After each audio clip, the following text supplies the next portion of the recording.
ABCD printsiipi jälgides ma saan aru, et ta saab rääkida, tema hingamiste on avatud. Ma saan küsida muude vigastuste kohta, et ringkerevalu ta kaebab, kas on kuskilt veel valus, et see vasak jalg on seal kinni, aga kas ta ka valutab, et kas on mingi murru võimalus. Ma saan tema anamneesi.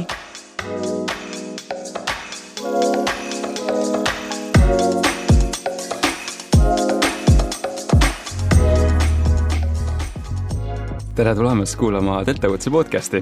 Kui meditsiin paneb sinu südame kiiremini lööma, sa oled täpselt õiges kohas.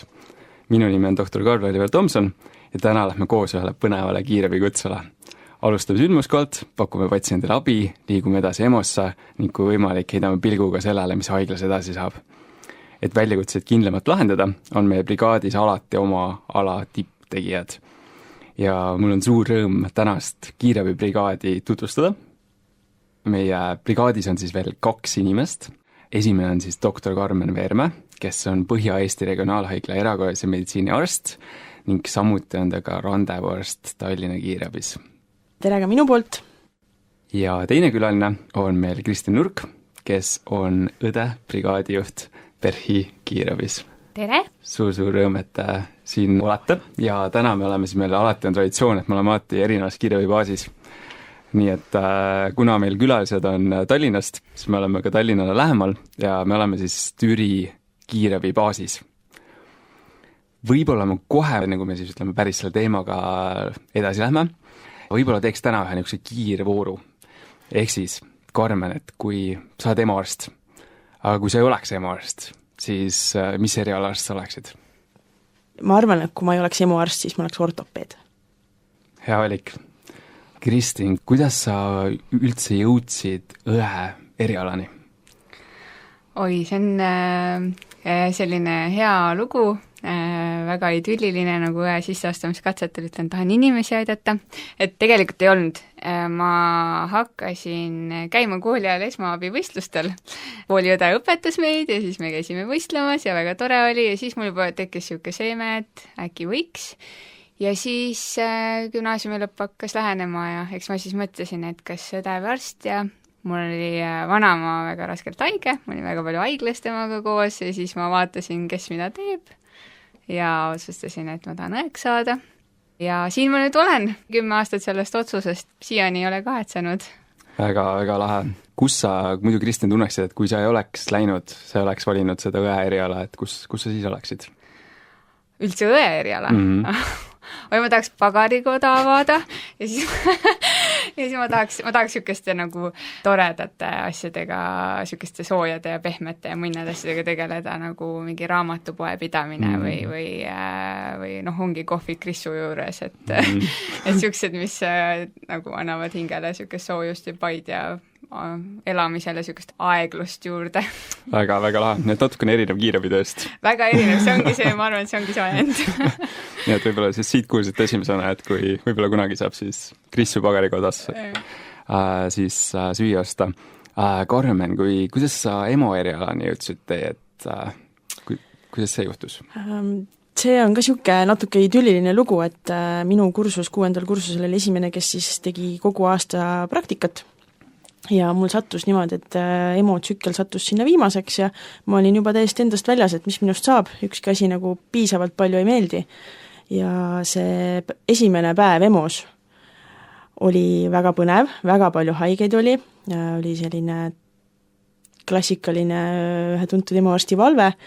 ja me saime seal koos kursavennaga väga palju teha ja meist oli kohe esimesel päeval kasu ja siis õhtu lõpuks oli tunne, et seda võikski tegema hakata. Tolle päeva EMO-arst ütles ka, et ta viskab meid pea ees vette ja kui uppuma hakata, siis tulge küsige abi. Mul on rõõm, et sa ujusid ja ujud kiirelt senimaani. Mulle meeldib ka, et sa mainisid, kuidas erakorralises meditsiinis võib kõike juhtuda ja võib-olla see läheb ka nagu meie selle teemaga kokku, kuna meil on hästi suur ja lai teema, mis on liiklusõnnetused ja mind vähemalt need hirmutavad, sellepärast just sellest aspektist, et sa kunagi ei tea, mis sa sündmuskohal siis alates sellest, et mis vigastused patsiendil on, alates sellest, mitu patsienti üldse on ja lisaks veel kogu see, ütleme, ohutusaspekt, kogu see päästeaspekt ja kõik seal on nagu nii palju erinevaid muutujaid. et ma natukene vaatasin seda statistikat ka ja ülemaailmselt siis on liiklusõnnetused peamine surmapõhjus 5–29-aastaste laste ja noorte seas ja maailma statistikas on siis, et iga aasta hukkub 1,3 miljonit inimest kahjuks siis liiklusõnnetuses ja lisaks siis 20–50 miljonit saavad tõsiseid vigastusi. Ja kui vaadata Eesti statistikat, siis Eesti statistika on ka kahjuks väga kurb, et kahjuks me liigume ka siit Kristni nagu toredatest nagu pagari juttudest liigume edasi, et eelmine aasta hukkus liiklusõnnetuses 69 inimest ja see arv on juba suur, aga tegelikult ka 2155 inimest sai siis liiklusõnnetuses vigastada, mis tegelikult ütleme, tihtilugu me näeme siis uudistes ka seda, tõesti seda surmanumbrit, aga tihtilugu need vigastused on ikkagi nii tõsised,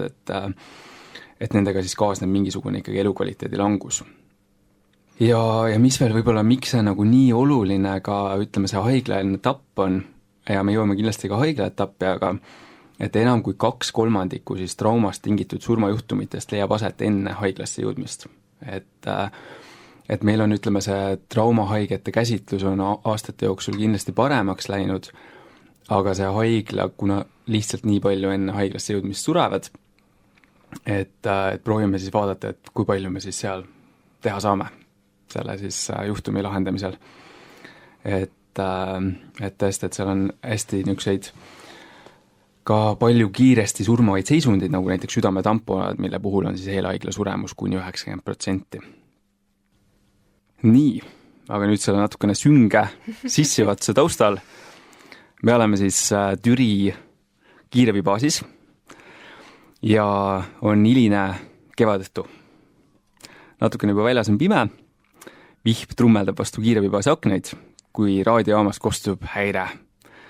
Türi 911, Türi 911, Delta 32, mis on siis liiklusõnnetuse kood.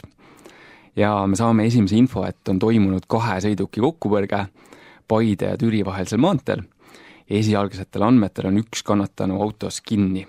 Teine on ise autost välja tulnud ja kõnnib sündmuskohal. Et selle info alusel nagu tema oleks siis kutsunud helistanud häirekeskusele. Ja näeme, et juba ka politsei ja päästed on siis sellele sündmusele kaasatud. Paneme siis kiiresti, viskame õpped peale, lähme autosse, vilkurid tööle ja hakkame sõitma. Aga nüüd on alati see hetk, et mis need esimesed mõtted meil peas jooksevad, et kui me selline info, et Karmen, mis on su esimesed emotsioonid, mõtted sellises olukorras? Kindlasti tahaks lisainfot, et kas seal võib veel kannatanuid olla ja lisaks siis seda infot, et kas see 1 kannatanu, kes kinni on, mis seisundis tema on. Kindlasti vaataks üle, mis ressursid meile kaasatud on ja kuna meil on ikkagist vähemalt 2 kannatanud juba jutu järgi, siis tahaksin abi. Et uurida, kust abi saaks. Jaa, minu esimesed mõtted olid ka, mu esimene mõte oli, kui ma kuulsin 2 kannatanut, on nagu juba paigas, et see natukene nagu hea uudis, eriti kui on siuke hajusama asustusega kiirabide mõttes piirkond, et 2 sõiduauto kokkupõrge on potentsiaalselt 8 kannatanuga õnnetus, et seekord oli 2, mis on nagu parema prognoosiga ja meile teadaolevad. Aga Karmen ütles, et me küsime juurde, on ju, et teine mõte, mis mulle meeldis, oli see, et sa ütlesid, viskame joped peale, et mul kohe on see ohutuse tuli lööb põlema ja liiklusõnnetusele ma ei lähene isegi suvel ilma pikavaruka jopeta, et see on, ja see siis omakorda veel igasugused ohutusega seotud aspektid, mis hakkavad mängima rolli, kas või näiteks see, et kui lähedale me pargime, kuidas me pargime ja nii edasi. See on väga hea tähelepanek tegelikult tõesti, et võib-olla ütleme, praegu on kevadõhtu, väljas on külm, et me paneme kuidagi väga intuitiivselt, paneme selle joppe selga, aga kui väljas on 30 kraadi, siis võib-olla ütleme, viimane, see ei tule üldse pähe, et tegelikult peaks panema vähemalt, et sul oleksid nagu käised oleksid kaetud ja et see ennast ise ei vigasta. Jaa, et ma koolitustel alati räägin ise ka seda, et kui me teeme seda esimest niisugust situatsiooni kirjeldust ja siis küsin brigaadi käest alati, et millele te mõtlete, siis nad ütlevad ohutus, ma ütlen, okei, mis te selga panete, alati ütlevad liiklusõnnetuse puhul kindad, kiiver, prillid ja siis ma ütlen, okei, aga õues on 30 kraadi, siis nad veel, siis nad ikka ei saa aru, on ju, sest nad ei mõtle selle peale, et see jope, aga siis ma alati ütlen, et pikk varukas, see jope, sisevoodrid, võtke suvel välja, visake peale, et pall ja käevarrega ikkagi katkise metalli ja klaasile läheneda nagu ei ole mõistlik. Et ma kujutan ette, et kui sa ühe korra selle läbi teed, siis sa enam kunagi ei lähe teisargi veel, aga seda nagu läbi teha, et ei ole nagu mõtet, et ja ma küsin, Karmen, su käest provotseeriva küsimuse natukene, et sa ütlesid, et abi kutsuda, aga meil on ju info, et üks kannatanu on ainult autos kinni, et teine ju kõnnib ja kas ta üldse vajab kiirabi? Jah, see on õige küsimus, aga kui meil on see abi võtta lähemalt, teades, et me oleme Türi kiirabi baasis, meil on ka Paide linnas 2 brigaadi, et siis miks mitte enda elu kohe lihtsamaks teha ja kutsuda teine brigaad, et kui me jõuame esimesena kohale ja saame nii-öelda triaaži teha, et otsustada, siis me saame alati annulleerida teise brigaadi ja ise hakkama saada, aga igal juhul ka see, kes on autost väljas, võib-olla vajab ülevaatamist ja kui see patsient, kes on kinni ja me eeldame, et seal on praegu 2 kannatanud, et temaga peame vaja tegeleda, et siis meil on seda kõike lihtsam teha, kui meid on rohkem. Absoluutselt ja jah, väga hea, et sa ei langenud mu lõksu, et see tõesti, alati võib ju ka see olla, eks ju, et see, kes praegu kõnnib, vast enam ei kõnni, et kõik võib olla nagu muutuses ja Kristin, sa mainisid, et sa oled ka koolitanud siis inimesi, et kuidas selle sündmusele nagu reageerida, mis seal teha, kas oled ka rääkinud, et kuidas vaimselt ette valmistuda selleks? Sest et see alati on nagu ütleme niimoodi, et meil on potentsiaalne punane trauma, needsamad hirmud, mida mina jagasin, kuidas see on nii komplitseeritud juhtum, nii alates päästepolitsei, kiirabi, lisaks ei tea, mis vigastused on, et kuidas sa vaimselt selleks nagu ette valmistud? Jaa, et ma alati, mina olen, üritan, ütlen ka, olen õnnestunud 99,9% oma töös, olen seda tüüpi, kes briefib ja debriefib oma tõsiseid kutseid brigaadiga ja kindlasti selline väljakutse on see, mis vajab briefi sisenemiseks tervele brigaadile. Et sõidu ajal kindlasti võtab brigaadijuhina ka aega, et aru saada, mis sind ees ootab, panna oma mõtted paika, et teise liikmega saad sa juba arutada sõidu ajal, mis plaan on, mida kaasa, kuidas läheneda asjale, kui on masskannatanu autoavarii, siis on seal vaja triaažid, punktid paika panna, on ju meelde tuletada võib-olla teisel liikmel ka, et üks selline sõnum, mis ma võib-olla tahan öelda, on see, et autojuht, kes teeb alarmsõitu, keskendub 100% ohutule alarmsõidule. Et temale anda mingeid selliseid põhjapanevaid korraldusi sellel ajal tihtipeale ei ole mõtet, on osad inimesed, kes kindlasti suudavad sinu juttu nagu hoomata sõidu ajal, aga oodata, et autojuht seda teeb, ei ole tark ja ma enda ohutuse mõttes ja brigaadi ohutuse mõttes ka tahakski, et autojuht keskendub sõitmisele. Ehk siis minu soovitus on seal alati see, et kui sa saad omaenda selle mänguplaani paika, briefid ära sõidu ajal teise liikme, mis sa temalt ootad sündmuskohale saabudes ja siis, kui oled ilusti sündmuskohale saabunud, olete õigetpidi ära parkinud ennast, kuidas pidasite nagu vajalikuks, siis öelda ka autojuhile tema siis see mänguplaan sisenemiseks sinna olukorda, et mida ta võtma peab ja kus sa teda näed seal pildis. Mulle väga meeldib see mõte, mida sa jagasid, sellepärast ma ei tea, kuidas teil on, aga kui mina olen ärev, siis mina muutun tihti jutukaks. Ja siis, mis võib juhtuda, ongi see, et sul on ärev situatsioon, sa lähed, eks ju, kutsele ja siis sa võib-olla, siis sa hakkad rääkima. Aga tihtilugu sa ei mõtle selle peale, et tegelikult see tehnik, autojuht,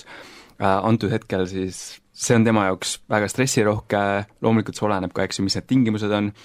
aga ikkagi delta kutse, suured kiirused, ohutus, kõik need aspektid, et siis võib-olla nagu brigaadijuhina või siis teise liikmena nagu ei unusta seda ära, et sa ühelt poolt nagu siis ei anna liiga palju informatsiooni, aga võib-olla ka see, et las ta teeb oma asja, sa siis saad seda teha natukene hiljem. Just. Jutukusega mul on muidugi see, et ma vist olen kogu aeg nagu jutukas, aga ma olen aru saanud sellest, et kui on olulised olukorrad, siis on väga oluline oma sõnum sellest muust jutust nagu eraldada. Et kui sa palju jutustad, siis ja teine inimene on ka natukene ärev ja siis keegi lõpuks ei saa aru, mis sa siis öelda tahtsid, et niisugused lihtsad kiired korraldused, ülejäänud aja, kui see pingeid maandab, võite ju jutustada seal autos, on ju, et aga lihtsalt see, et mida sa inimestelt ootad, kus kohas, millal ja võib-olla ka miks, sellest tuleb ka valmis olla, et küsitakse su käest, miks ma niimoodi tegema pean, et siis need asjad peavad olema selgesti sõnastatud ja edasi antud. Absoluutselt ja tõesti konkreetsus ja muidu see lihtsalt info nagu kaob ära sinna, kogu sinna info hulka. Karmen, kuidas sul on, et kui sa oled seesamas, eks ju, kutsel, kuidas sa rolle ära jaotad, kas sul on juba, ütleme, sinna sõites nii-öelda jagad rolle? Tavaliselt ikkagist meeskonnaliikmetega jagame need rollid ära, et kui meil on 2 kannatanut, siis suunan ühe oma liikmetest tavaliselt selle juurde, kes siis kõnnib, kui me võtame praegust situatsiooni ja ise siis läheksin, vaataksin seda teist. Kui kannatunud oleks rohkem, siis ma prooviks olla alguses hands-off, et omada mingit üldist pilti, et palju meil neid kannatunud kokku on ja mis ressurssi me vajame, et nii-öelda siis see sündmuskoha meedik olla. Kas lisaks sa mainisid ka veel seda, et kutsuda abi? Et kas sa, kuna me oleme Türis siis logistiliselt enamasti siis kuulub siis, et kui meil reanimobiilikeskusi on, põhiliselt meil on reanimobiilid PERH-is ja kliinikumis ja PERH-il on ka veri, mida nad saavad siis täisverd, mida nad saavad kaasa võtta, et kas sa selle info peale juba kutsuksid nad, ütleme, et häirekeskus ei ole praegu kaasanud neid, et esimene küsimus võib-olla, et kas sa kutsuksid nad või kas sa, ütleme, nagu briifiksid, et ma lähen praegu sellisele sündmusele, olge valmis või et ma annan lisainfot või et kas sul toimuks juba mingisugune kommunikatsioon seal ka? No see oleneb natuke sellest sündmuse asukohast, et antud koht on tegelikult kiirabibaasile nii lähedal, et ma ilmselt jõuan kohale ja siis otsustada, mida mul seal või keda mul seal vaja on. Kui see sündmus oleks kaugemal ja meil oleks lisainfot selle patsiendi seisundi kohta, kes seal kinni on ta teadvus, et siis ma tegelikult kaasaksin selle reanimobiili kohe ja kui reanimobiil Tallinna oma tuleb juba Delta 32 kutsele, siis see veri võetakse automaatselt kaasa. See on hea tähelepanek tõesti, et jälle ei olegi nagu mingit kindlat algoritmi, mida anda, ja hästi palju nagu oleneb sellest nagu situatsioonist. Ja mida varem sa tegelikult selle brigaadi alarmeerid, alati saab ju öelda, et ei ole vaja brigaadi nad tagasi saata, et mida varem sa neid alarmeerid, seda kiiremini nad sinuni jõuavad, et Tallinna puhul on küll, et see linnast välja saamine võtab aega ja Tallinna reanimobiilil ei ole midagi selle vastu, kui nad sõitma hakkavad ja kui juhtubki neid vaja ei ole, siis me lähme hea meelega koju tagasi. Aga kui meid vaja on, siis me tahaksime sellena võimalikult vara jõuda.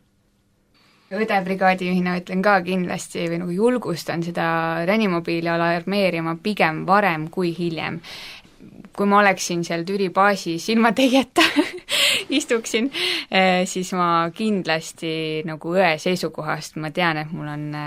võib-olla potentsiaalne punane, ma juba alarmeeriks selle mobiili igaks juhuks ära, sest et tõesti,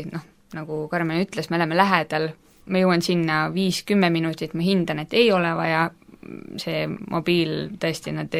nad kunagi ei ole nagu pahandanud, et nad peavad tagasi pöörama, aga kui on pärast vaja, siis see 5-10 minutit on väga suur võit. Et aga ma ütlen ka see, et õdebrigaadijuhil on teatavad niisugused protseduurilised piirangud, et sellepärast mina ilmselt rohkem nagu haaran kinni sellest võimalusest mobiili kutsuda, et juba see, et kui on seal rasked hingamisteed või tugev ringkere vigastus, et siis ma kindlasti tahaks lahendada seda probleemi koos mobiiliarstiga ja meeskonnaga. Ja aitäh komplimendi eest, aga vaatamata sellele, kui hästi me võib-olla Karmeniga oma oskuse hindame, siis verd meil ikka ei ole. No vere mõttes jah, aga veri on ka selles mõttes, korra segan vahele, aga veri on selles mõttes, ta ei ole nii vana asi, et see on uus praktika, mida me nagu praktiseerime ja ta on ka pooles Eestis, on ju praegu, et sellele 100% kindlaks jääda nagu see ei ole see, mis päästab, et kui ma võtan õdebrigaadijuht keset Tühermaad, siis kindlasti see reanimobiil koos oma meeskonna ja varustusega on nagu väga suureks abiks juba ka ilma vereta. Et jah, kui ma peaksin seal asukohas valima, et kas Tallinn või Tartu, et siis jah, et Tallinna veri oleks väga kasulik, aga et see veri, ainult veri ei päästa minu jaoks. ja noh, lisaks muidugi, et nüüd kuna on Tartu kiirabi ikkagi, et meie Lõuna-Eesti kolleegid ei oleks liiga nagu nukrad, et noh, teoreetiliselt on nagu, see on muidugi logistiliselt keeruline, aga noh, teoreetiliselt reanimobiil võib minna kliinikumi, saada verd ja siis sõita edasi sündmuskohale, et selliseid olukordi on ka olnud, aga noh, muidugi ta logistiliselt on hetkel nagu natukene keerulisem kui PERH-is, et see eelis Põhja-Eestis praegu on.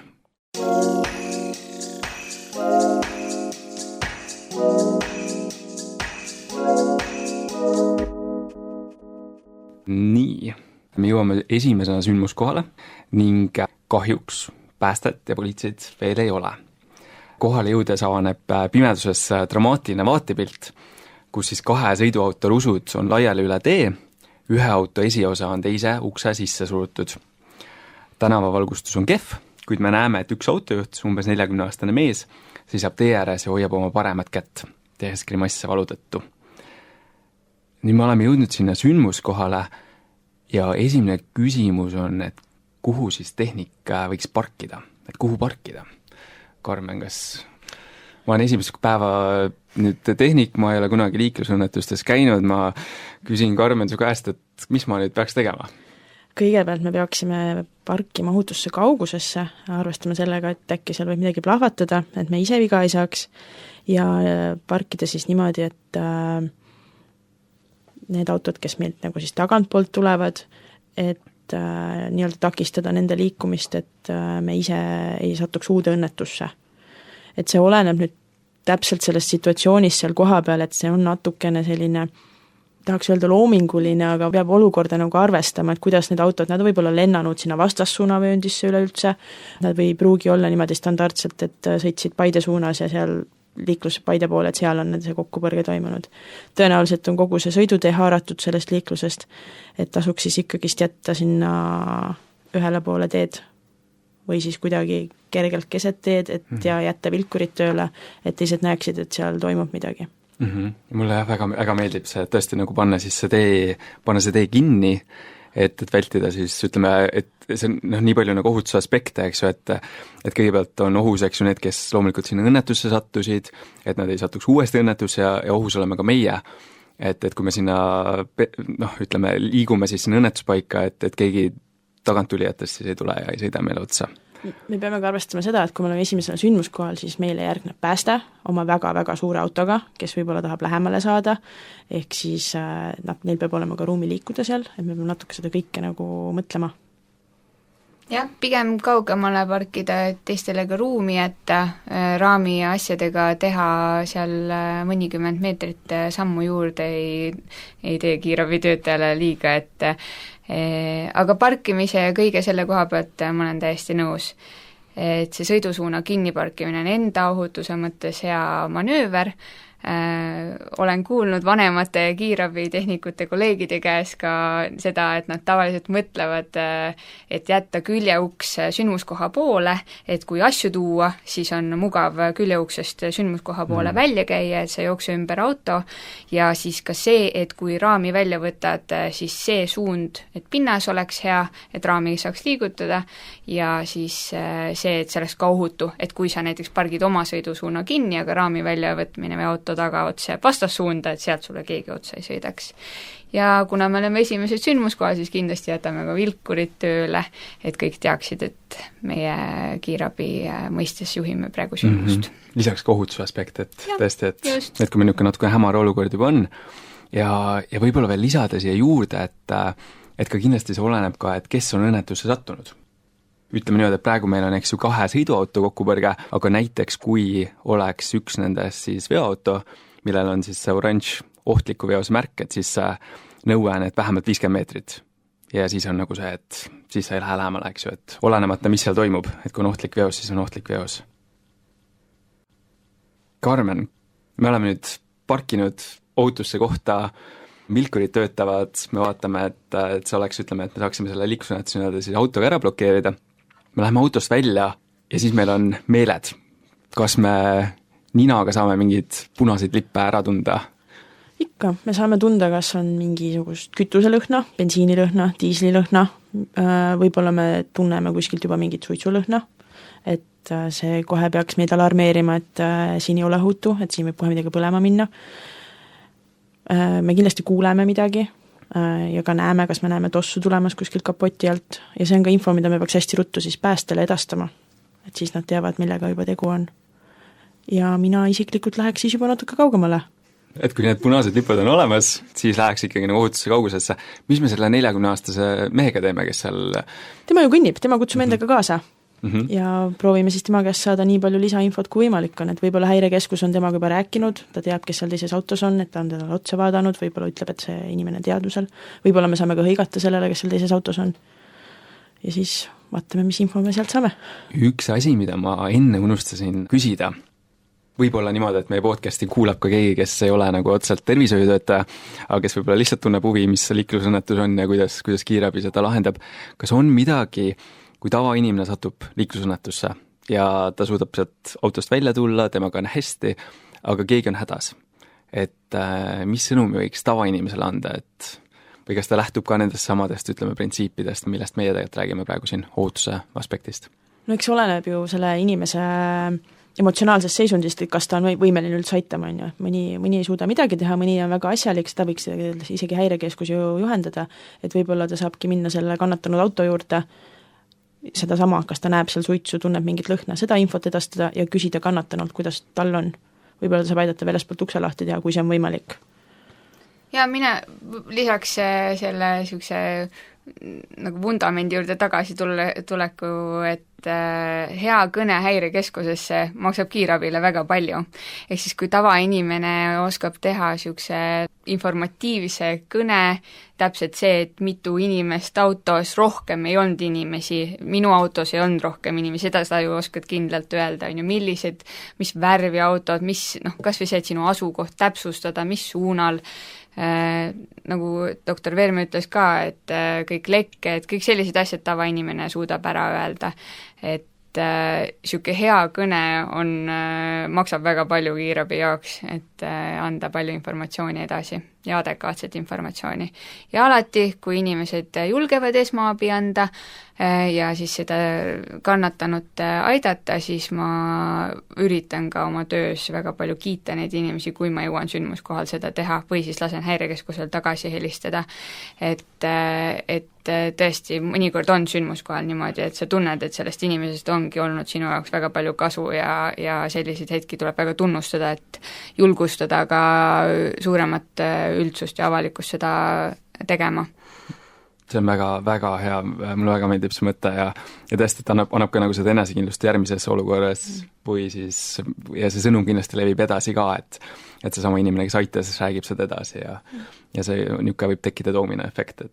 et see on kindlasti väga, väga hea ja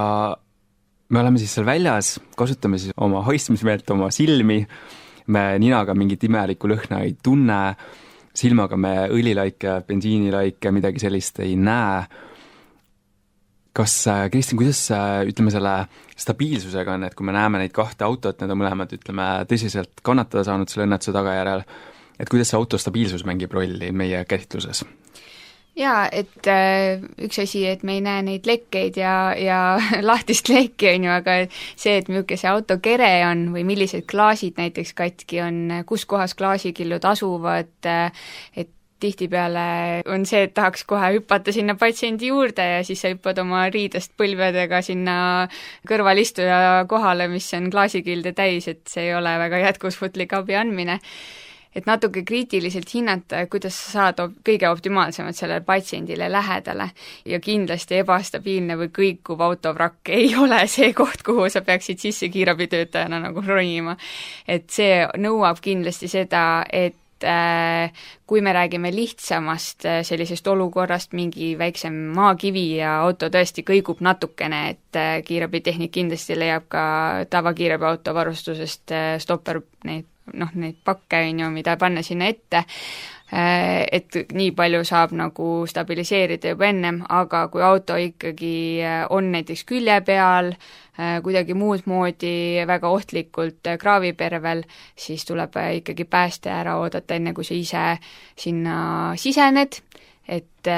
ja ka lähened, et oleneb siis, kui palju ta kõigub ja kui ohtlikult ta võib sulle nagu kas peale kukkuda. Et kui ta kõigub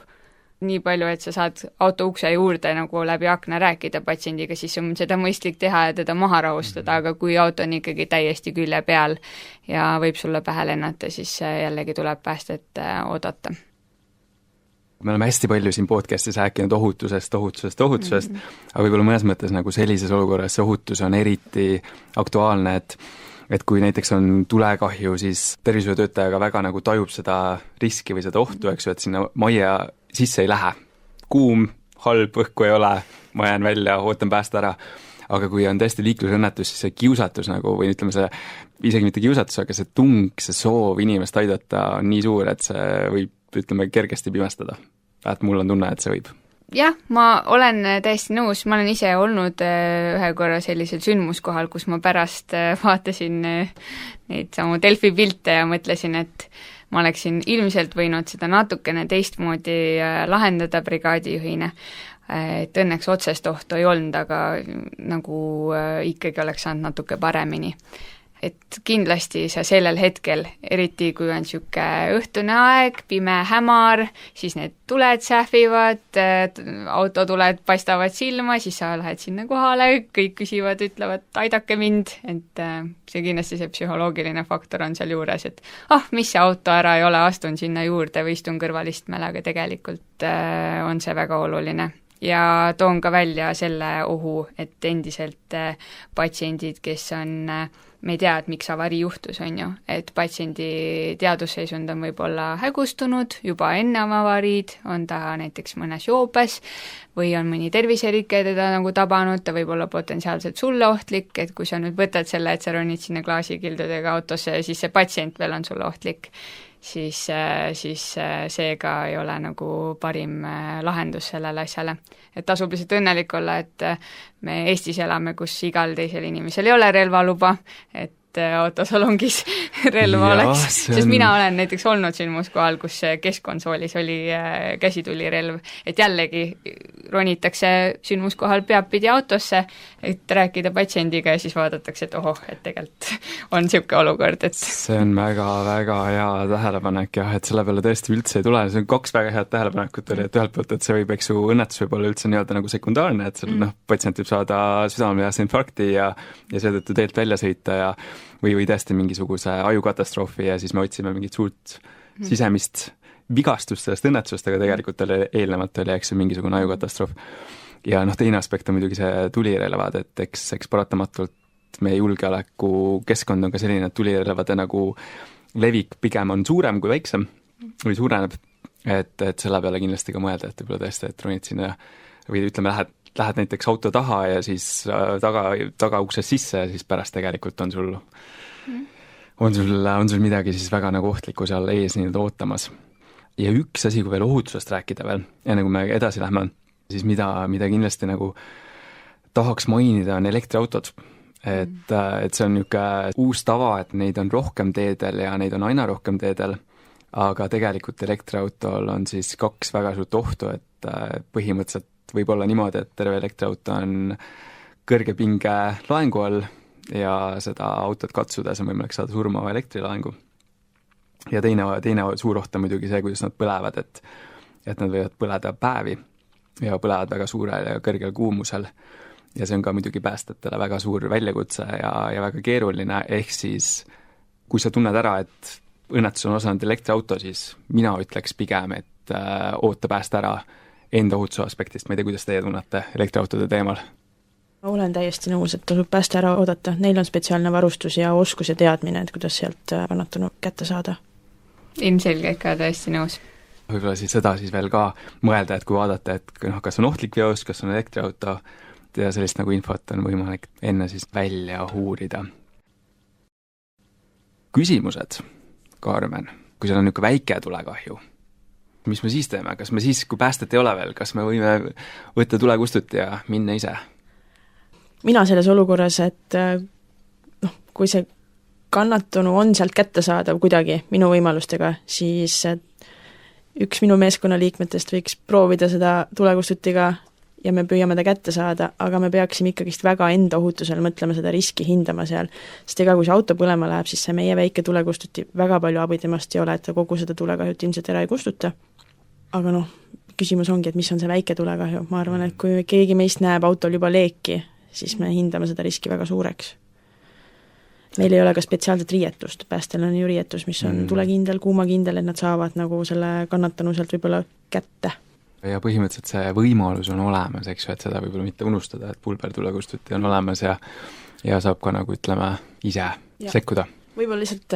küsimus ongi, kas ma saadan oma liikmeid siis seda kannatanud välja võtma või me lihtsalt proovime selle pulberkustutiga kustutada, kuni pääste jõuab.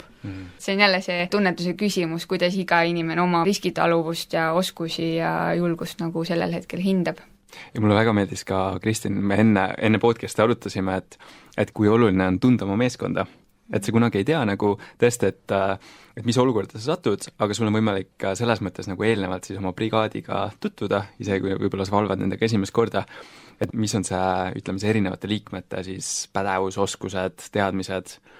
et tõesti, et kui ütleme nagu päästja on kiirabitehnik, siis kuna see tegelikult on päästesündmused, siis võib-olla isegi selle, ütleme, sündmuse lahendamine mõnes mõttes see roll või dünaamika võib isegi nagu korraks muutuda. Ja see usaldus selle inimese vastu ka on nagu selles mõttes teistmoodi, et kui mul tuleb võib-olla inimene, kelle taustast ma nii palju ei tea või ma tean, et tal ei ole sellega kokkupuudet ja siis kas ma pean talt ise paluma, et kuule, võtta tulekustuti või kas sa tahaksid võtta ja ta vaatab sinule juba selle kahtleva pilguga versus see, et ma tean, et mul on päästetaustaga inimene ja ta ütleb mulle, et Kristin, ära muretse, ma lähen vaatan asja üle ja ta tuleb tagasi mingi informatsiooniga, siis ma saan selles informatsioonis väga kindel olla, et see on minu jaoks nagu usaldusväärne nii-öelda usaldusväärne allikas. Et selles mõttes jah, tasub alati oma meeskonna liikmete tugevusi ära kasutada, et see on vana ja nali, et kui ikkagi teine liige või tagumine õde, nämma emand ja sünnituskutse tuleb, siis me kõik teame, et see brigaadijuht ilusti ütleb sellele ämma emandale, et ole hea, on ju. Et see on natuke muude kutsetega samamoodi, liiklusõnnetustega meil on politsei ja pääste, nad peavad ikkagi oma tööülesandid täitma, on ju, et nad peavad ikkagi meelde jätma, et sellel päeval nad ei ole päästjad või politseinikud, et nad on kiirabitehnikud, aga kindlasti nende teadmisi tasub kasutada ja usaldada. Jaa, see on väga hea ja eriti nagu ütleme võib-olla minnes nagu arstina kiirabisse tööle, ma tundsin nagu seda eriti, et kui palju ma nagu niisugustes sellistes olukordades just nagu toetusingi siis kiirabitehnikule, teisele liikmele ja selline niisugune ühtne meeskonnatunne minu meelest tõesti, mis nagu kiirabis on nagu super ja mis on selle kõige ägedam, et mõnes mõttes kõik on nagu kõikidel on erinev pädevus ja need nagu me alguses ka rääkisime, et need sündmused on nii komplekssed, et see ei ole niimoodi, et sul haige tuuakse, nagu oled kuskil haiglas, eks ju, haige on sul ilusti voodi peal, nii nüüd lahenda meditsiiniliselt see probleem, vaid see on, praegu me räägime siin, eks ju, aku miinusklemmide äravõtmisest ja tule kustutamisest, mida vähelt meile arstis ei õpetata, ma ei tea, kas Karmen, kuidas sul oli? No õenduses, väike nali, aga ei õenduses ka ei õpetata, et meil õpetatakse seal igasuguseid muid asju, mida võib-olla arstitele ei õpetata, aga see ei ole tõesti see.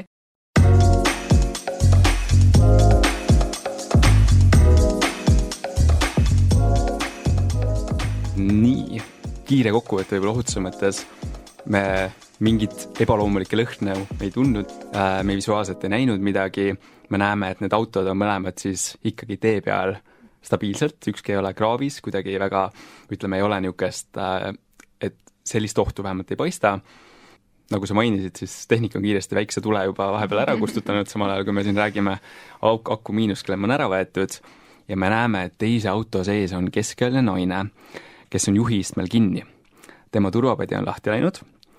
ta on hetkel teadusel, me näeme siis läbi seda aknaklaasi, kui näib segaduses ja hirmunud. Ja lisainformatsiooni, mis me kätte saame, kui me saame natukene temaga suhelda, et tema vasak jalg on armatuuri all kinni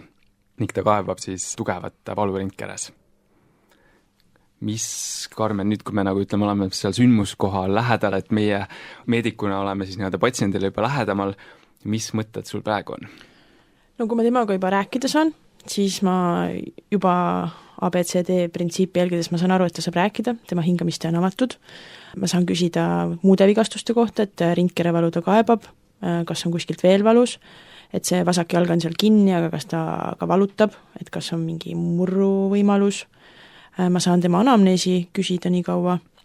ja tegelikult mis võib-olla kõige olulisem on, et kui ta on seal hirmunud ja segaduses, ma saan ka teda sõnaga rahustada. Et me oleme ta juures, me aitame teda ja selgita talle, mis nüüd saama hakkab, sest et päästjad tulevad oma suurte lõikuritega ja võib-olla hakkavad seda autot katki lõikama, seal on väga palju müra ja see võib väga hirmus olla, et kui me talle seda eelnevalt selgitame, et siis ta ilmselt on rahulikum ja teeb meiega koostööd.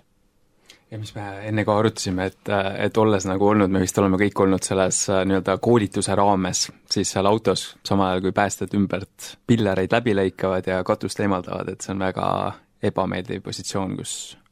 siis inimesena olla. Jaa, et isegi kui sa võtad selle trauma sealt ära, et see inimene, et meie ju koolitusel osaleme, me oleme terved inimesed, meil justkui on soojad riided seljas, me pikutame sinna toolile maha ja siis nad hakkavad lõikama, on ju, et kui sa nüüd võtad selle maanteel sõitva inimese, kes on ka ilmselt võib-olla võtnud jope seljast ära ja siis ta on seal katkises autorusus T-särgi väel, ta on ilmselt, on see tema elu üks halvimaid päevi, mille ta silmitsi seisab ja siis me hakkame tal 20 sentimeetrit kõrvast piilarit läbi lõikama, et siis see on igal juhul nagu väga hirmutav olukord selle inimese jaoks, et lisaks kliinilisele meditsiini hindamisele sellele seisukorra, et siis kindlasti tasub seda psühholoogilist faktorit nagu patsiendil toetada, et see kindlasti on väga hirmus. Ja mulle, kuidas ka Karmen väga hästi, et tõesti, et me oleme siin, eks ju, et abi on kätte jõudnud ja et võib-olla tõesti me läheme natukene aega, enne kui me ta nii-öelda kätte saame, aga vähemalt siis me tegutseme selle toel. Üks asi võib-olla, mida me võib-olla selle kokkuvõttes ei maininud, et kui me selle esmase luure tegime, et siis me kindlasti oleks ka sellele info, eks ju, päästjale nagu edasi andnud. Et siis nagu päästjatel on ka lihtsam siis nagu sündmuskohale sõita, siis nad juba teavad, et alates sellest, et kui on ohtlik veost, nad saavad, eks ju, tõsta seda häiretaset, aga ka lihtsalt, et kui on 2 auto kokkupõrge, et siis nemad saavad ka ette valmistuda, et mis need nagu siis ees ootab. Ja ütleme, et päästjad jõudsid nüüd kohale. Ja sa natukene mainisid ka seda, et me siis vaatame nagu CABCD-ga üle ja tõesti nagu sa mainisid, et hingamisteed on avatud, aga me näeme ikkagi, et tal on siis, kui tulla selle väikse C juurde, et tal on verejooks on vasakust käest. A-s me teame tõesti, et tal on hingamisteed avatud, aga ta on natukene selline kahvatu ja kui me vaatame läbi akna, siis me näeme, et ta ikkagi nagu hingeldab ja rohkem nagu infot meil ei ole, et Glasgow'd me saame ka hinnata, et on 15. Et kuidas sa ütleme, lähened sellele, et kuidas sa rohkem infot saad või kas sa ütled kohe päästjale siis, et ma tahaksin autosse pääseda või? Tahaks ikkagist rohkem infot, et kas ma saan küsida veel midagi, et kas ta tunneb kuskilt veel midagi, ma saan visuaalselt hinnata, kui suur see verejooks käest võib olla, kas ta saab ise seda teise käega komprimeerida kuidagi ja kui ta ikkagi jätab mulle sellise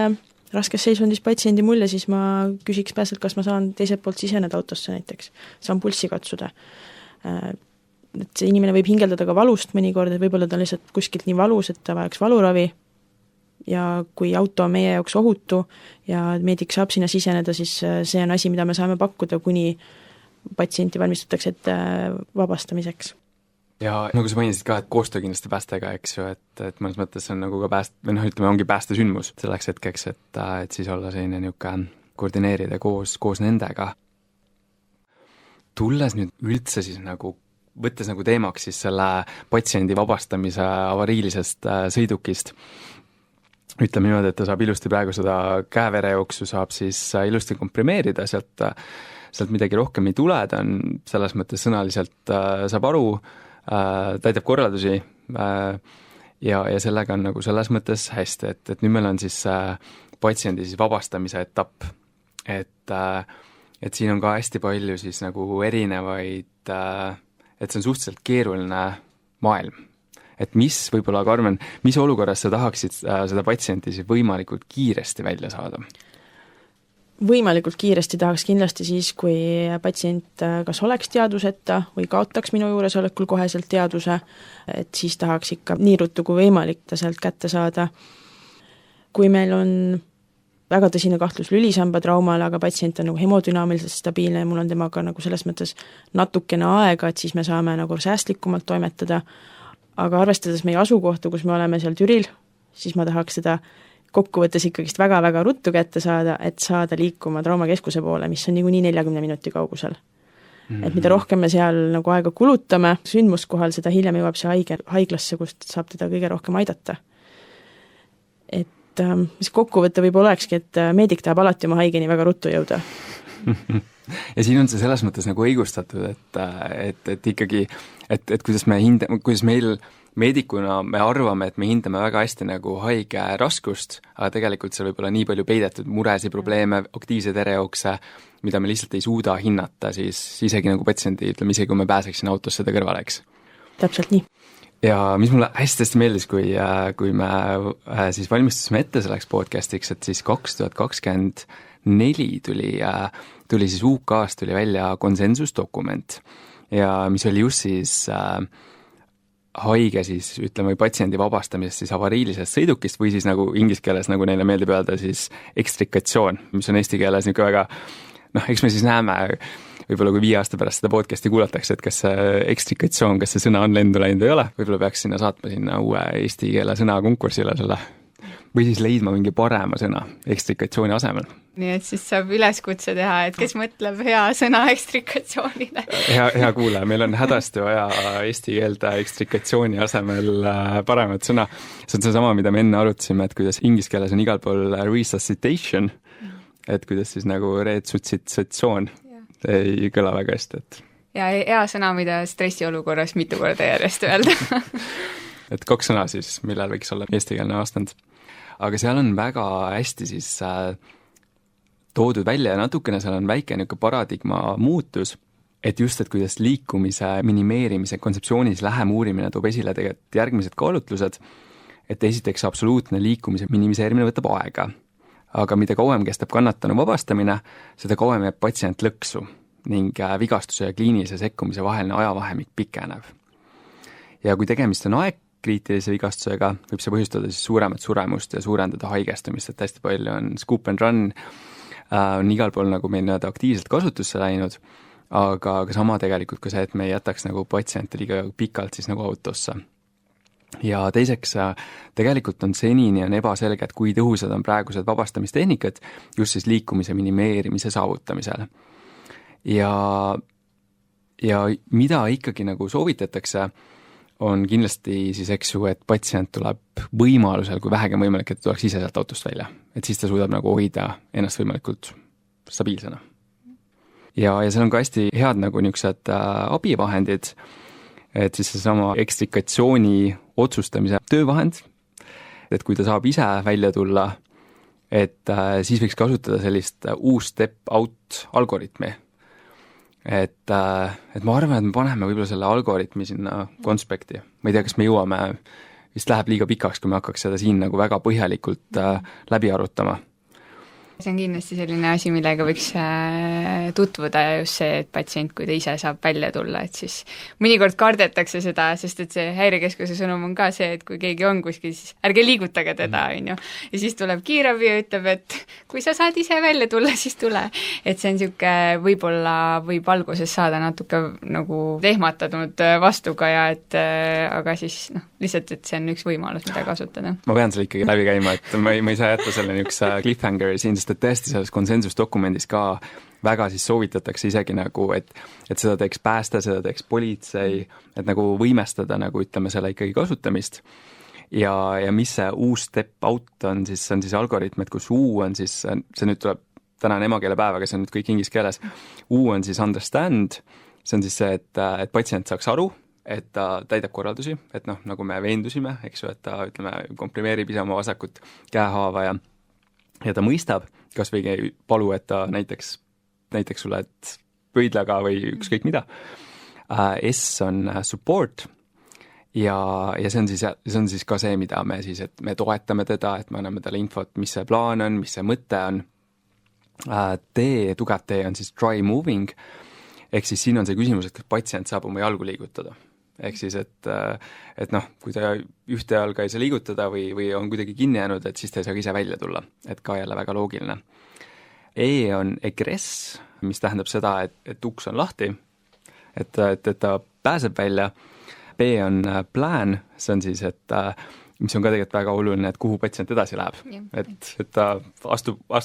uksest välja, aga et mis see edasine plaan, et kas meil on kanderaam kohe seal auto kõrval olemas, vaakum? Tavaliselt jah, kui olen sündmuskohal, on see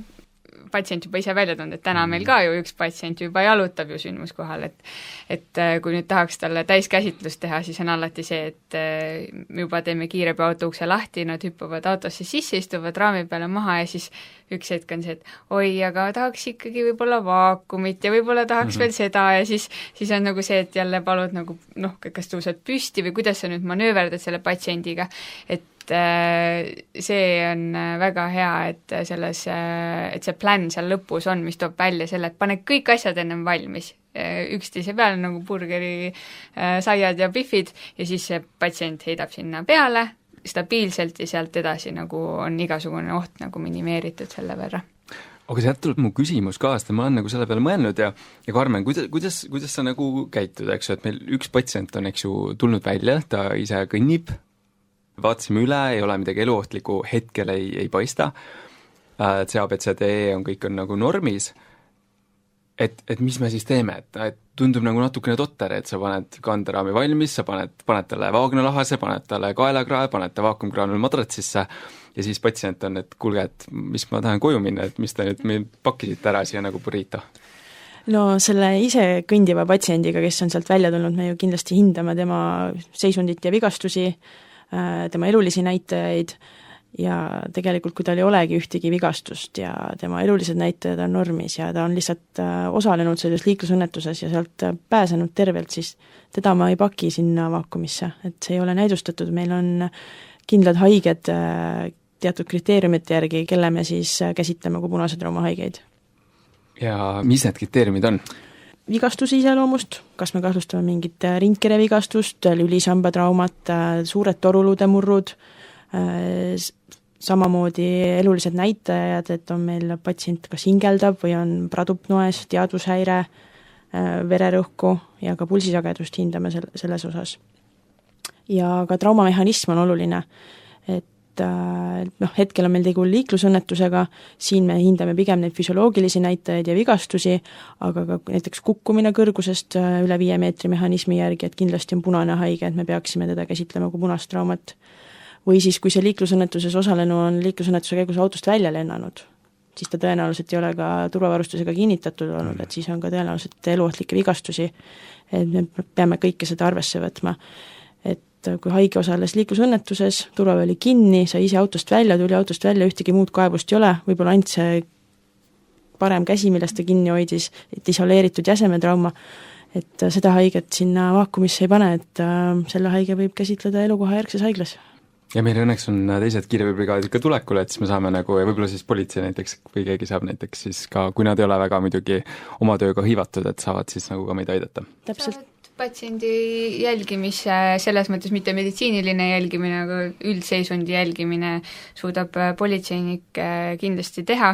ja mina olen ka seda meelt, et korralik esmane ja teisene ülevaatus sellele kannatanule, tihtipeale nad ise ütlevad ka, et kui on mingi väike trauma, siis ütlevad, et kui jääb vaeva, ma lähen ise EMO-sse, on ju, et mõnikord lähed väga hoogu ja kõik pakid burritosse ja siis nad kõik on mehhanismi järgi jubedalt punased, on ju, aga sellepärast näiteks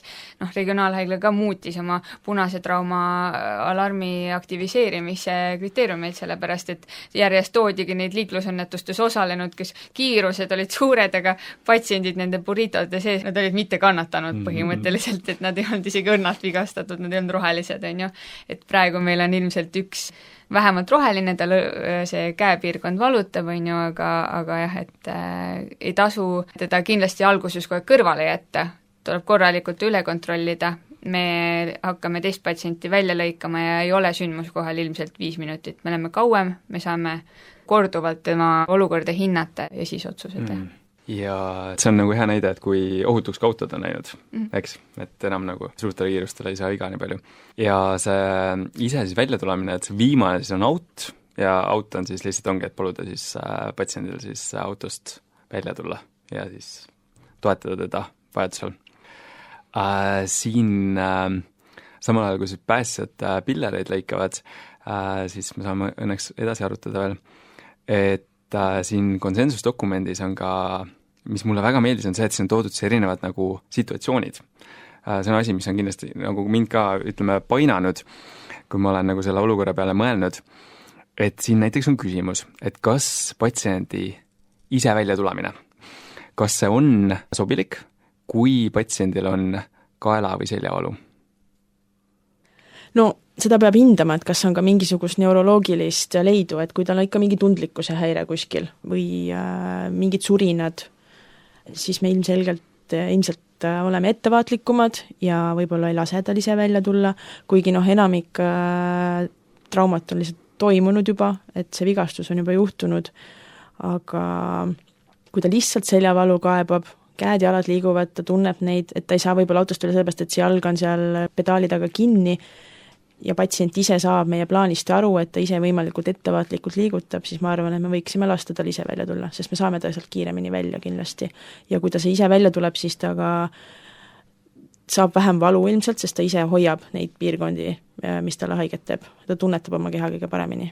See konsensusdokumendis on täpselt samamoodi, et kui on väike või keskmine, et hästi sage on siis pehme koe vigastus nii kaelal kui ka seljal ja siin on siis, mida soovitate, et sedasama uus-step-out tööriista kasutada ja isegi anda analgeesiat või valuravi vajadusel ja siis ütleme, soodustada vähemalt siis nagu seda ise välja tulemist, et kui on võimalus, loomulikult kui ta ei saa mingil põhjusel täpselt seesama, näiteks ei saa jalgu liigutada, et siis kui ta ei täida seda uus-stepi kriteeriumid, et siis ta muidugi ei saa tulla. Või ka hirm on ju, et kui nad ei julge ennast liigutada. Et selles mõttes mina annaks veel kaasa selle soovituse, et kui sa kahtled selles, et kas teha seda, siis kui patsiendi üldseisund on stabiilne, sul ei ole šokinähtusid, ta kaebab ainult seda seljapiirkonna valu, on ju, ja kui sa kahtled endas, siis ilma konsultatsiooni võimaluseta, siis on alati võimalus aeglasemalt teda sealt välja lõigata ja teda rohkem kaitsta, et siis see ei jää sind ennast pärast enam segama, on ju. Aga kui see olukord on ohtlik, näiteks jälle tuleme ootuse juurde tagasi, on ju, või patsiendi seisund on ebastabiilne, siis jällegi jõuame selleni, et neuroloogia tee on algoritmis esmases läbivaatuses eelviimane, on ju, et kõik teised asjad tapavad ta ennem ära, kui sa seal lülisammast kaitsed, et selliseid otsuseid peab olema valmis tegema ja see on hea, et me saame nendest arutleda. Mul tunne ka, et see on natukene nagu ka selline niisugune et see dokument ka natukene võib-olla lükkab neid piire ja seal on välja ka toodud, et see on nagu UK-põhine, et kindlasti nagu selles mõttes ei saa seda kohe nagu üle kanda Eestisse, aga selles mõttes vähemalt ta tekitab nagu huvitavaid mõtteid. Et siin näiteks üks on, et kas patsiendi ise välja tulemine on okei, kui tal on kerged neuroloogilised, ütleme, tunnused, näiteks siis paresteesiad, surinatunne ja mis siin on siis soovitatud, on see, et kui tal ei ole motoorset defitsiiti, et lihtne küsimus, kas patsient saab liigutada käsi-jalgu, väga lihtne saad kohe hinnata, et mis see motoorne defitsiit on, et siis, kui tal ei ole neid ja tal ei ole vastunäidustusi, et siis ta võiks nagu tulla ise välja, ise kui tal on väike surin. Jah, ma ootan huviga, et kuidas see nagu, kui see hakkaks Eestis see dokument nagu laiemalt tiirlema, on ju, et siis kuidas see nagu vastu võetakse, sest et praegu oleme me oma väljaõppega inimesed väga ettevaatlikuks teinud, et pigem on nagu see, et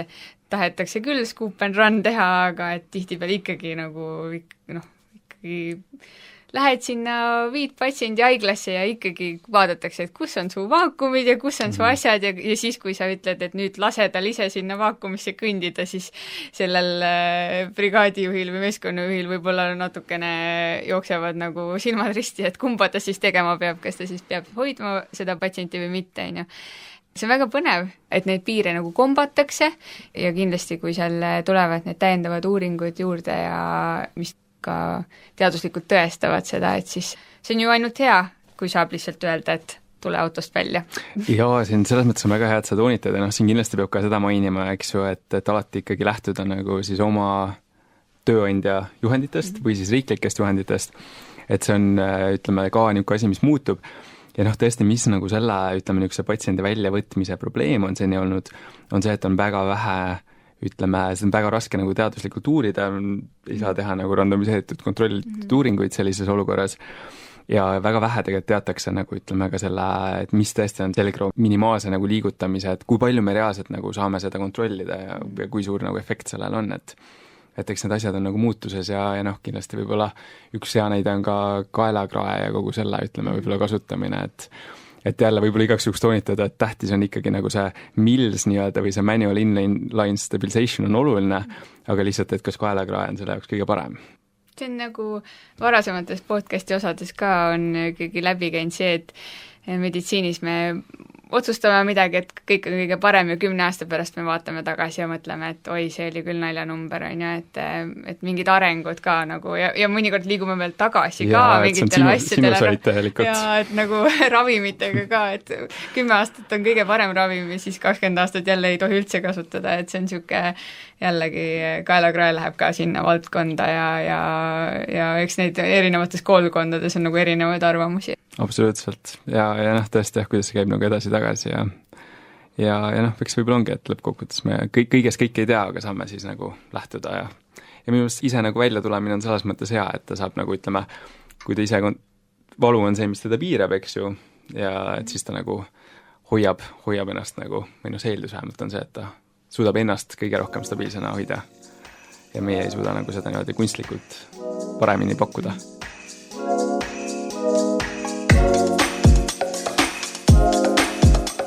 Nii, päästne vahepeal siis pillerid läbi lõiganud ja ütleme niimoodi, et siis ta on selle ukse lahti teinud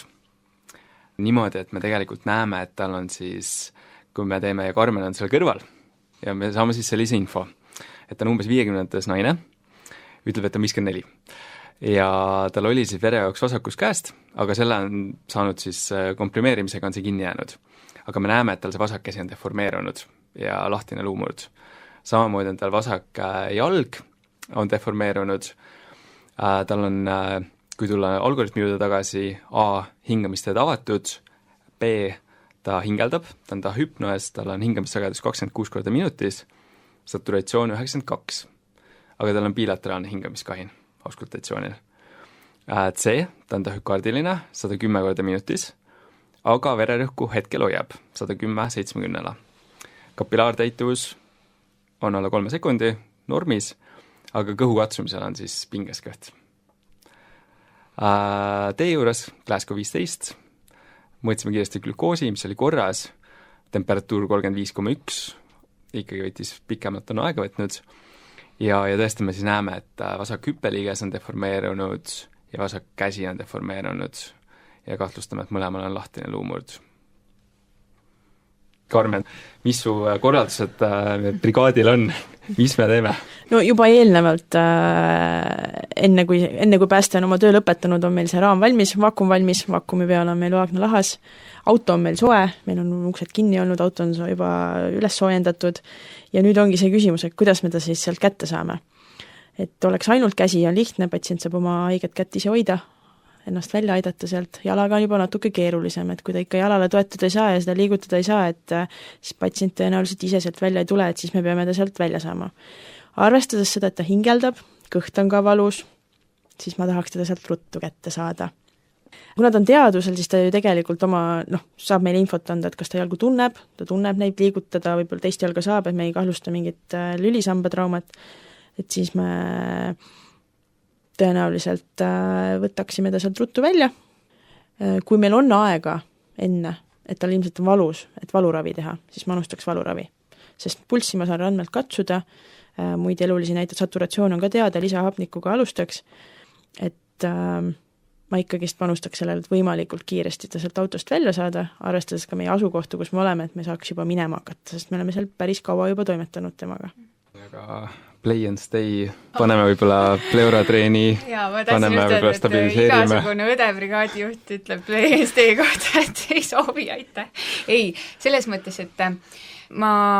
arvan, et natuke peab olema nagu seda julgust ka võtta sekund enne sõitma hakkamist aega, et aru saada, kas sa oled sõiduks valmis, et kas või see hapniku arvutamine, et mul on olnud olukord, kus mul sai auto suur hapnikuballoon tühjaks poole pealt, et siis kas sul on väiksed balloonid salongis olemas, kas sa üldse tead, et sul on see suur balloon tühi, on ju, et hapniku arvutamine on niisugune asi, mida iga brigaadi teine ja kolmas liige kindlasti võiks korra mõelda, et brigaadijuht on, tal on 100 miljon mõtet, mida teha, et ta ei jõua ilmselt seda nagu kontrollida. Siis igasugune monitoriseerimine, et kui meil oli see Scoop and Run strateegia, mida ma täiesti toetan, siis monitoriseerimine, aga tegelikult sõidu ajal on, kui sa istud patsiendi kõrval, siis Tartu autod on ka ju, nad on väiksemad, et sa tegelikult ulatud panema 4 lülitust peale, sa saad vaakumisse, et käsi mahub sinna vahele, et need 4 lülitust panna, võib-olla ka, kui me panime kanüüli, et siin valuravi teha, et selle valuravi käe võtta välja ja vererõhumanseti peale panna, et neid kõiki saab nagu sõidu ajal teha ja noh, et sa enne kui sa sõitma hakkad, siis sa oledki nagu valmis selleks, et sul kõik need asjad oleks nagu kättesaadavad ja siis sa saad minna, et jah, ringkere puhul, et kui meil oli seal väike tahvõpnoe, et siis ei tasu seda olenevalt asutusest traumakotti või elustamiskotti kaugele panna, et kus teil on igasugused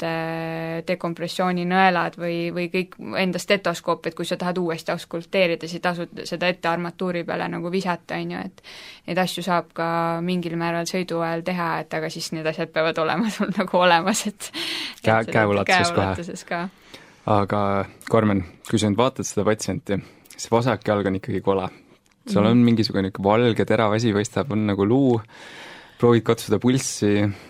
arteeria dorsaalispeedises, pulssi ei tunne, kõik on seal pahupidi, mis me teeme sellega? Jah, ma tahtsin seda mainida enne, ma läks korraks meelest, et need lahtised luumurud, et need tuleb ka ikkagist üle hinnata, et ka seal käel võib sama mure olla, et on tekkinud seal verevarustuse häire, et see jäse tuleks reponeerida, lahastada. Aga kuidas sa nüüd reponeerid seda? Sul on nüüd luu on katki, kõik niimoodi on seal kindlasti valuvaigistit enne teadvusel haigele manustada ja lihtsalt pikkusesse tõmmata seda jäset, et see luu saavutaks võimalikult füsioloogilise asendi. Kindlasti me ei reponeeri seda prehospitaalselt ära ideaalselt, nii nagu ortopeedid seda teevad, aga et me taastaks selle verevarustuse, just et katsuks pulssi, kas sinna dorsaalispeedisele see pulss tekib või mitte, et seda kindlasti hinnata. Ja ega samamoodi on seal ka verejooksu risk, et me peaksime selle lahtise luumuru kiirelt ära siduma ja kui meil on see valge side peal, siis me ka näeme, kui sealt nüüd verd jooksma hakkab, et siis me peame valmis olema kas kutti kasutama vajadusel. Et ei oleks seda ohtu, et on vaakumgraanul madratsis ja siis lõpuks jõuad haiglasse ja siis on 2 liitrit sinna juba vahele jooksnud. Et jah, need kohad tuleb alati üle kontrollida sõidu ajal korduvalt, et korduvalt jälgid oma algoritmid, CABCD, et kogu aeg vaatad üle need asjad. Aga siis sa paneksid selle, ütleme, tal on vasak käsi ja vasak hüpperi käes, et sa lahastaksid ära ja siis paneksid koos lahasega vaakumisse? No kui ma teda nüüd juba reponeerinud olen, siis ilmselt küll, sest ta läheb mu seal paigast ära muidu, ka pärast see tõstmine seal haiglas on hästi oluline, et siis on see jalg fikseeritud ja tõenäoliselt nad võib-olla isegi enne ei võta seda lahast ära, kui ABCD on tehtud ja uuesti E-ni jõutakse seal haiglas, et ikkagist ma paneks selle lahase sinna. Okei. Ja kuna sa mainisid, et sa oleksid tahtnud ortopeed olla, et sa kindlasti teed seda hästi, aga eks ta kindlasti on nagu harjumatu asi, et seda kiirabis võib-olla nii tihti nagu ei satu. Karmen, mis su valik valuvaigisti oleks seisus olukorras? Peenikanüül on olemas ilusti. Kui ta on ka niisugune natuke rahutu, siis ma võib-olla alustaks ketamiinist, meeldib mulle kõige rohkem. Ja ega fentanüül, morfiin samamoodi võib ju kõike teha. Vastavalt sellele tegelikult valida preparaat, millega sa tuttav oled, mida sa doseerida oskad ja mis sulle kodune on. Mina isiklikult valiks ketamiini. Ja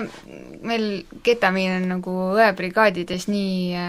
ta enam ei ole nagu nii uus asi, ta on juba paar aastat, aga vist kasutus on nii vähe, et mina nagu olen veel jäänud sinna fentanüüli peale, et ma olen, minu traumapatsiendid siiani kogu aeg saavad fentanüüli esimesena, et võib-olla kui see ketamiini nagu kasutuskogemus tuleks, et mul pole neid piisavalt palju, neid 25 kuni 30 aastaseid kerge luumuruga inimesi, kelle peal nagu väikeste doosidega seda kogemust saada olnud, et kui mul need tulevad, et siis ma võib-olla ka teeksin selle esimese valiku, sest see on nüüd päris paljudel esimeseks valikuks enne fentanüüli nagu läinud, aga praegu, tänasel päeval ma ütlen, et ma prooviks fentanüüliga. Et jah, anesteetikumine nagu ketamiin ideaalne, kuna ta tõesti nagu hüpotensiooni ei põhjusta ja väga sobib nagu niisugusest potentsiaalselt, ütleme, ta on meil, eks ju, hemoraagilises šokis, kuni ei ole tõestatud vastupidist, et ta ikkagi tahükardiline meil on, tahüpnost on, kuigi vererõhku hoiab, et ketamiiniga alati on see oht, et kui niisuguses analgeetilises doosis seda manustada, siis patsient hakkab kogema, nägema asju, mis ei pruugi talle olla kõige meeldivamad. Pentanol muidu iseenesest, ütleme, analgeetilises doosis on ka ikkagi nagu hemodünaamiliselt on ta ikkagi nagu ei langeta rõhku väga palju, et see on ikkagi suhteliselt stabiilne. Nagu sa mainisid, et põhimõtteliselt on naloksoon on olemas ka. Muidugi, kui teha veel naloksooni otsa, siis ta muidugi kaotab igasuguse valutoime, et siis ta on väga valus, aga see on niisugune rescue muidugi. See on rescue drug, et selles mõttes me oleme väga pika tee ära käinud sellega, et õed üldse nagu selliseid ravimeid manustavad ka enne arsti saabumist sündmuskohale on ju, ja julgelt käsitlevad. Ja ilmselt see naloksooni nagu, et see on meil olemas kohvris, on jäänud sellest ajast sisse, et kui seda pidi nagu seda eriarvestuslike ravimit pidi natuke nagu mitte pähe määrima, aga julgustama õdesid neid nagu kasutama, et siis oli ikkagi see, et ärge muretsege, et naloksoon on ju kohvris olemas, aga ma ausalt ütles isegi ei tea ühtegi inimest või keegi pole rääkinud, et nad oleks pidanud nagu naloksooni enda nagu töö tagajärjel manustama, et Põhja-Eestis ja Tallinnas see naloksooni manustamine muidu on väga-väga tavaline, aga et seda, et ise oleks nagu nii palju doseerinud, et pigem jah, õdede vist nagu eelis selle koha pealt on see, et alustatakse oma väikeste doosidega ja harjutakse mingi, pigem ma olen kuulnud seda, et miks te nii vähe tegite kui seda, et issand, et sa natuke palju ei teinud, et see on ühest küljest hea, teisest küljest patsiendil nagu ikkagi eesmärk on valu ikkagi tunduvalt vähendada, et ta ei tohi sellest elu halvimast päevast jääda mälestus, et see oli ainult üks suur valu. Absoluutselt, ja tõesti, et see on nii hea, et sa mainid ka, et sellel on antitoot olemas ja tõesti, et kui peaks isegi see juhtuma, et siis saab seda nagu ümber pöörata, et aga kui ütleme, kui tõesti naloksooni teha, siis jääb ainult ketamiin. Et selles mõttes siis peame jääma karmi rohu juurde, et siis tal on patsiendil on jubedalt valus ja siis ükski teine opioid ka ei toimi, et siis tuleb minna, siis saab selle ketamiini kogemusega kätte. Aga tõesti see hingamisseiskus on see, eks ju, mida me nagu kardame.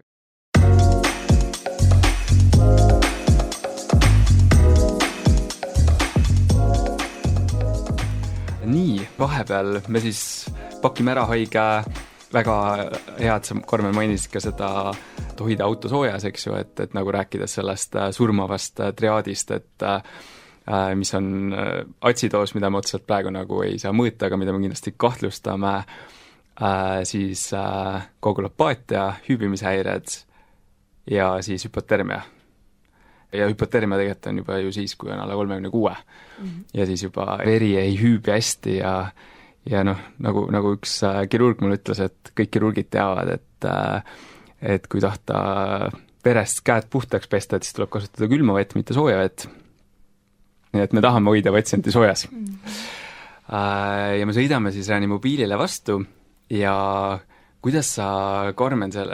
üks suur osa on ka, ütleme, selle info edasiandmine, et kuidas sa selle reanimobiilile selle info edasi annaksid? Ma mainiks ära igaks juhuks veel traumahaigele, et me teeme traneksami ka sellel kutsel enne. Jah, väga hästi, muidugi. See juba tilgub. See juba tilgub, jah, täpselt. Aga jah, kui me hakkame sõitma selle haigega, et ma kindlasti helistaks reanimobiiliarstile. Et me saame selle numbri või võtaks raadioteel ühendust, et me helistame neile ja me anname seda infot, mis olukord meil juba on, juba eelnevad, et reanimobiiliarst oleks valmis, võtaks valmis mingi lisavahendi, mida vaja on, paneks võib-olla tõesti vere valmis juba infusioonisüsteemi külge või kui me mõtleme, et äkki me peame mingi protseduuri tegema, intubeerima näiteks, et võtavad ravimid valmis, videolaryngoskoobi valmis, pleuratreenid näiteks, kui vaja on. Et mida rohkem infot neil on, seda rohkem nad saavad valmistuda. Ma olen selles mõttes nõus, et ma ka helistan otse tavaliselt, ehk siis reanimobiilile helistan otse, et ma saan rääkida siis vastutuleva arstiga ja ta küsib hästi palju ka ise oma küsimused, mida tema vajab edasiseks tööks, on ju, et selles mõttes on see alati siuke hea nipp, mida kasutada. Et tõesti briefida juba enne, kui kohale jõuda, et mitte siis seal ütleme kuskil maanteel suures lärmis, niikuinii on seda infot raske, eks üle anda. Et ma kujutan ette, et minu isiklikult reanimobiiliarstina, et kui mulle õebrigaad helistab, et mul on nüüd teaduseta traumahaige, kes oli teadusel, nüüd on teaduseta, et ma juba olen millekski valmis, et kas ma kahtlustan ajutraumat, et ma pean kohe intubeerima minema või on meil mingi muu protseduur vaja teha, et selle võrra mul see info juba olemas, et kui me kokku saame, siis ma hüppan selle autosse ja me saame kohe tegutsema hakata. Et see scoop and run võimalikult kiiresti kohe haiglasse. Kormen, sina kui ka Remsaali arstina, kuidas see käsitlus EMO-s või ütleme, et mis on sinu jaoks nagu väga oluline, et veel mida mainida, et mis oleks siis ütleme võib-olla haiglaeelselt tehtud? Et millest sul nagu väga palju kasu on siis, kui sa seal juba tegutsed? Haiglaeelselt, samamoodi eelteavitus haiglasse on oluline. Nii juba selle alustava brigaadi poolt, et mis seisust nad selle haigega tulevad, alarmeeritakse traumameeskonda, tellitakse ära kõik vajalikud uuringud, radioloog tuleb oma ultraheliaparaadiga juba kohale, et kõik on nagu valmis. Kui me teame, et mobiil on näiteks alustanud vereülekannet, hemorraagilises šokis haige, me eelteavitame verepanka, et massiivset transfusiooni alustada, juba valmistume selleks, paneme juba kiirtransfusiooni seadme valmis, et see kõik võtab aja muidu, aga siis me oleme kõigeks valmis. Samamoodi ruum soojaks, et meie intensiivravisaal on kõige külmem koht majas ilmselt, et me tahame, et see oleks soe. Ja kui me teame, et kas meil on mõnda lisaspetsialisti vaja, näiteks laste puhul, et me kutsume laste traumameeskonna samamoodi juurde. Ja samamoodi info, tõenäoliselt see reanimobiili arst helistab siis mulle sinna EMO-sse ja annab teada, mis olukord on. Ja ma saan seda oma meeskonnale edastada. Ja mõnikord nad helistavad 3 kilomeetrit haiglat, et läks elustamiseks. Siis tegelikult traumakirurg on juba kitlis, kinnastes, torakotoomia komplekt on mõnikord lahti ja ta on valmis protseduuriks. Et siis elupääste torakotoomia, millest me ka rääkisime eelmises Punase trauma podcastis, et kes tahab sellest natukene või ütleme traumasurma elustamisest üldse kuulda, et siis kuulata seda osa ja konspekt on ka meil olemas. Nii et lõppkokkuvõttes ikkagi kommunikatsioon on siis läbikäiv mõiste, mis on siis korduvalt siis käinud läbi, et kas siis kommunikatsioon, pääste, kiirabi politsei ja siis lõpuks kiirabi reanimobiil, haigla, kiirabi haigla, et kõik need nagu lülid on hästi olulised. Ma kindlasti tahaks öelda, et seda tasub usaldada seda oma piirkonna traumakeskust, et kui sa talle